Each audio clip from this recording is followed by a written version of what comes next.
Arrive in Canada anytime in 2025 and you get the full $7,000 TFSA limit for that year. But open the account too early or contribute too much, and CRA can charge 1% per month on the entire excess, per CRA guidance. That's hundreds of dollars a year for someone who thought they were fully covered. I read the fine print so you don't have to. So stick with me, because the gap between what newcomers think they have and what they actually have is bigger than almost anyone expects. Here's the version everyone repeats. A TFSA lets your savings grow completely tax-free, and there's a lifetime limit floating around of about $109,000. But per CRA rules, that room only counts for years when you were a Canadian tax resident, at least 18, and holding a valid SIN. If you landed in 2024, you don't get all those historic years and Endarts's Toberts, and that single misunderstanding is where the penalties begin. Two things surprise newcomers here. First, per CRA guidance, there's no retroactive room for years before you became a resident. Those years simply don't count for you. Second, and more happily, the year you arrive isn't prorated by month. Become a resident on December 31st, and you still earn the full $7,000 for 2025. Think of it like a gym membership that starts the day you sign up. You can't backdate it, but the month you join is fully yours. Let's put numbers on it. Per CRA-based guidance, a newcomer who became a tax resident in 2024 has only $21,000 of cumulative TFSA room by 2026. That's the 2024, 2025, and 2026 annual limits added together, not the $109,000 lifetime figure the media keeps quoting. Think of it like arriving late to a group dinner tab. You only get credit for the rounds bought after you actually sat down. Take Arjun, a 32-year-old software engineer who lands in Toronto in 2025. Assuming he has the full lifetime limit, he drops $80,000 into his new TFSA. But per CRA-based guidance, his real room is only $14,000.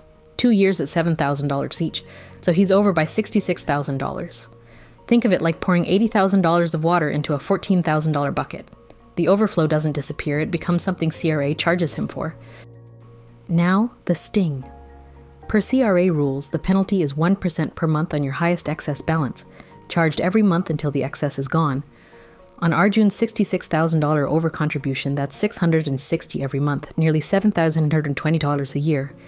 Even a smaller slip of $10,000 costs $100 a month, or more $200 a year. Think of it like an overdraft fee that recharges every single month until you actually fix it. Here's the good news, the fix is free. Per CRA guidance, once you have your SIN and are a resident, register for CRA My Account, open the RRSP and TFSA section, and read your exact contribution room before you move $1. Keep your planned balance at or below that number and there's no penalty at all.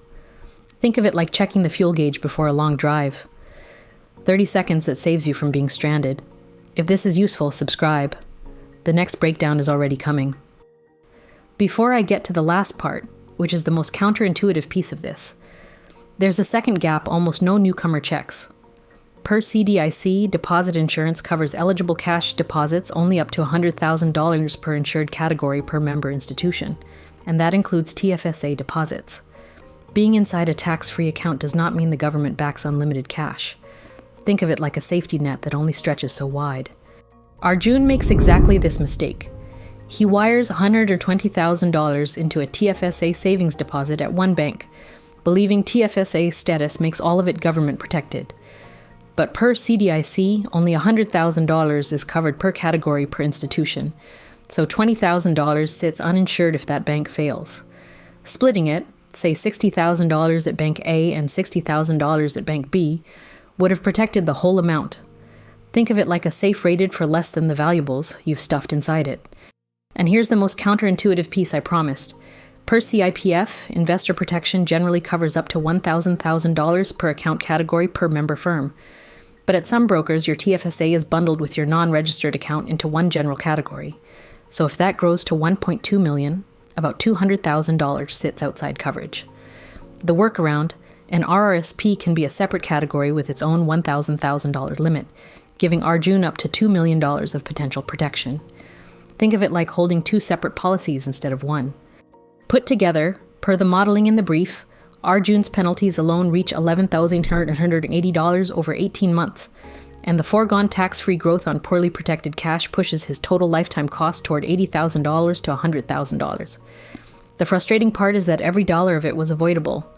In your first weeks, slow down, confirming your room and your coverage before you move money is the cheapest insurance you'll ever buy.